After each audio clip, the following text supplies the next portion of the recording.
Thank you for joining me. I'm Howard Nema. This is a 2007 lecture by G.Edward Griffin. At the end of the 19th century, a secret society was formed by Cecil Rhodes. Cecil Rhodes, as all of you know, I'm sure, was one of the wealthiest men in the world. He was the political head man in South Africa, the chancellor, I believe they called him. And while he was there, he was able to acquire control over all of the diamond deposits and the gold deposits of South Africa, all of the mineral reserves. And in that period of time, he amassed one of the greatest, if not the greatest, fortune in the world. What people don't realize is that when he died, none of that money went to his heirs. Where did it go? It went through a series of 7 wills to create a secret society. The purpose of the secret society was to create a structure that would literally control the world from behind the scenes in a fashion that the average man or woman would never see it or never suspect it even existed. The Rhodes Scholarship, which most people know about, was just the tip of the iceberg that was created in one of the wills of Cecil Rhodes.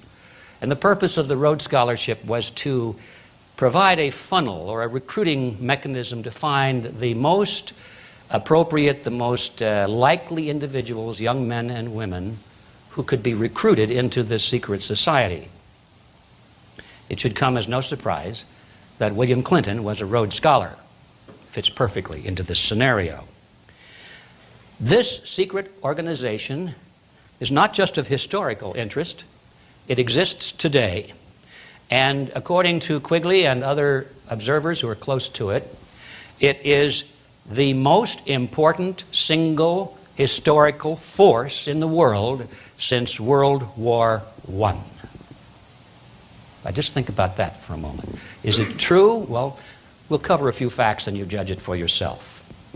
The goal of the secret organization originally was to expand the British Empire and the men who were behind it, not necessarily the royalty, but the real political figures behind it, and I'll mention some of their names in a moment, to extend the British Empire to control the world, because Rhodes and his associates believed that the British had acquired the highest culture, the highest level of morality, according at least to his definitions of morality, and the highest standard of living, the most perfect language. He felt that the race was superior, and that for the benefit of the rest of the world, for their good, it was their responsibility, this group, using the British Empire, was their responsibility to rule the world for the benefit of the world, of course.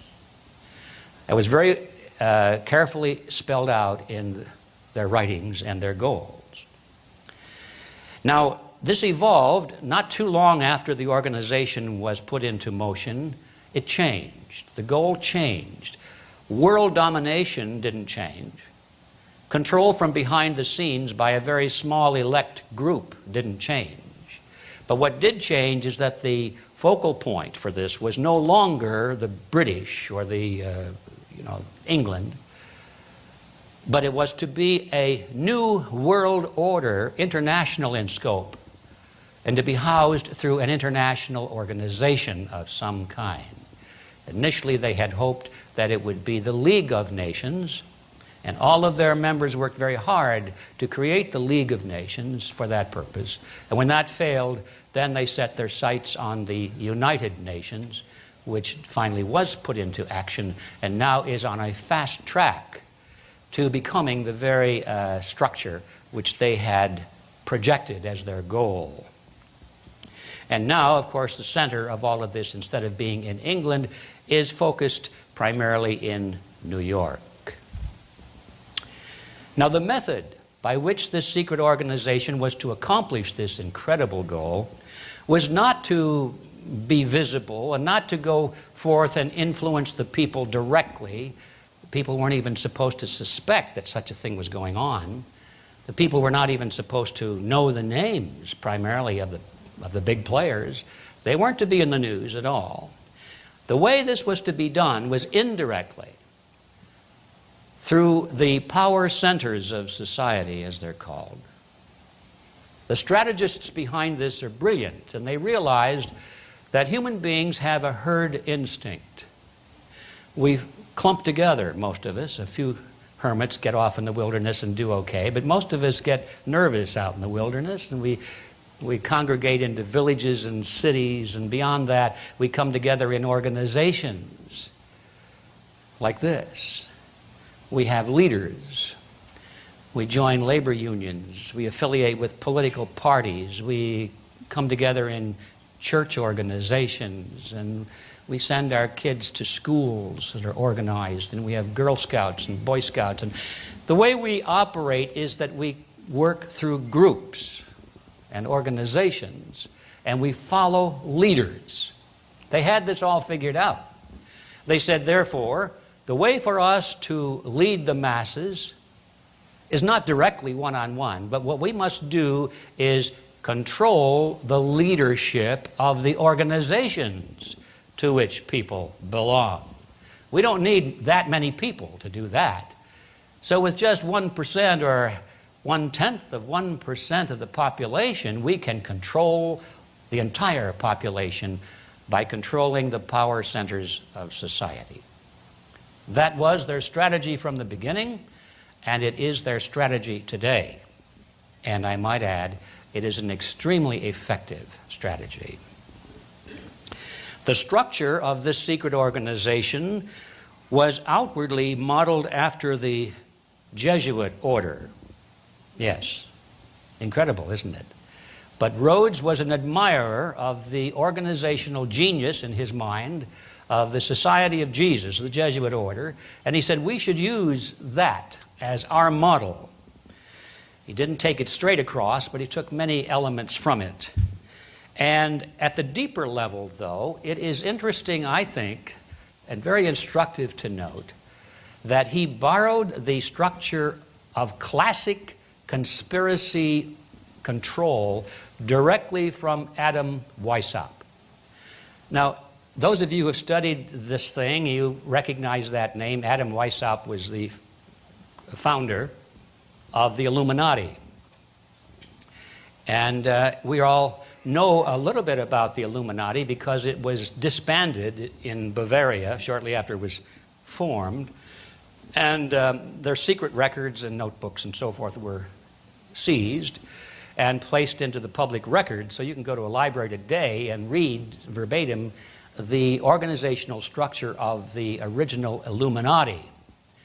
Now, there's a debate as to whether or not the Illuminati really was destroyed or whether it just went underground and still exists today.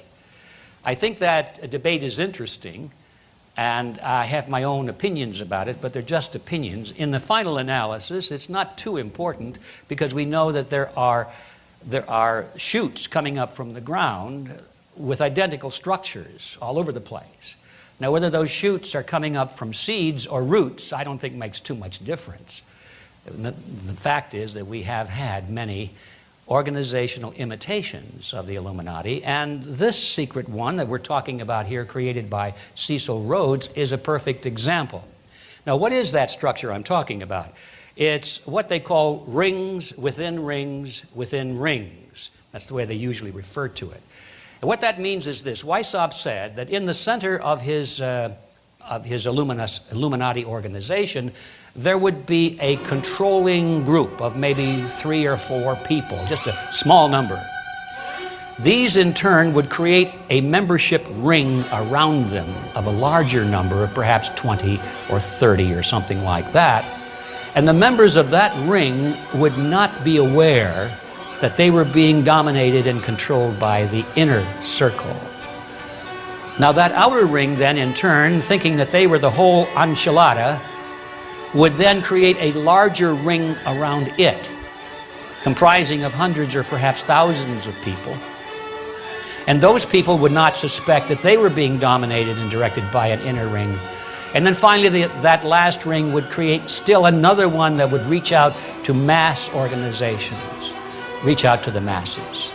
And in that fashion, Weishaupt said that a few of us in the center, through this carefully controlled structure of rings within rings, can control the world. And the people being controlled would never know that that's how it worked. Now that's the structure that Weishaupt created and described at some length, and it's interesting to me that Rhodes selected that very structure for his secret society. Now, let's take a look. Boy, I'm glad there's not lead attached to that. The result of all this, ladies and gentlemen, is that this structure, this secret society, remains invisible to the average person. And it remains invisible not only because of its structure and because of its secrecy, but also because it has had the foresight of not having a name. Now just think about that for a minute. If you say that you have an organization or you create an organization and somebody says, well, what are we going to call ourselves? And the answer is, we're not going to call ourselves anything. We're not going to have a name. That way, nobody can talk about us. Brilliant. And that's what they decided to do. Quigley himself doesn't know how to describe it. At some places in his books, he calls it the network. In other places, he calls it the Rhodes Group. In other places, he just calls it the group. It has no name. And so therefore, that's another reason that it's invisible to the average person today. Now, at the inner circle of this organization that I'm describing, that was called the Society of the Elect. It originally consisted of Cecil Rhodes and a small brain trust of his very wealthy and influential political cronies from British politics and British banking. The center of gravity, as I said earlier, shortly thereafter, after Rhodes' death, which was very quick to move into that circle, and now we see that there are centers or secondary centers of influence within the Rockefeller Group and centers within such organizations as the Bilderberg Group and the Trilateral Commission, to name just a few. And the goal shifted away from creating a world empire based in England to a world empire based in New York called the New World Order, but based on the model of collectivism. Now, the secondary rings around this Society of the Elect that Cecil Rhodes created were called roundtables. That's the name they gave them, roundtable. Were called roundtables. That's the name they gave them, roundtables. And these existed in the United States, Britain, and all of the former British dependencies. Finally, there was a tertiary group or ring around that was created. Each of those roundtables in each of the countries created another ring larger around it, and they called those, in most of the British dependencies, they called those the Royal Institute for International Affairs. You'll find that in England, you'll find it in Canada, and so forth. That's what it's called. It's still there. Very powerful, prominent institutions in British politics in all of these countries. In the United States, for some reason which I've never been able to find out, they didn't choose that name, I suppose because royal wouldn't be an acceptable word in the United States. So in the US, they call it the Council on Foreign Relations. And ladies and gentlemen, after 100 years of penetration into the power centers of society, the Rhodesian network, which I call it, I have given it a name, and I hope you'll pick it up and use it because we have to identify this group. I call it the Rhodesian network or the Rhodesians. After 100 years, the Rhodesians now are very close to the final achievement of their goal in the Western world. The diamond deposits and the gold deposits of South Africa, all of the mineral reserves. And in that period of time, he amassed one of the greatest, if not the greatest, fortune in the world. What people don't realize is that when he died, none of that money went to